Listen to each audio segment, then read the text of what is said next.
When I was in year 12, I got a perfect 50 study score in one of my subjects, and there was one key reason behind this, and this really was the concept of modeling. So the year before, I'd really wanted to do well in a subject called accounting, and I did everything they told me to do at school. I read the textbook really carefully, I listened to my teachers, I did all the homework the teacher gave me, but I didn't do that well. I scored in about the top 10-15% of students in this subject, which was a 40 study score out of 50.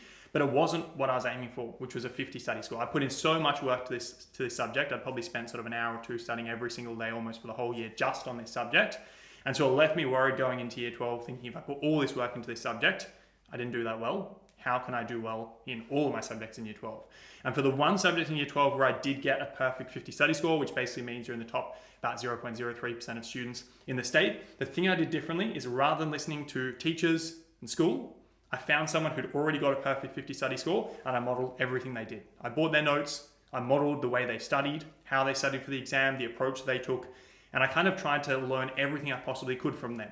They've already got the result. If I do the same things that they do, naturally my result is going to be the same. And that's what happened. I used his notes.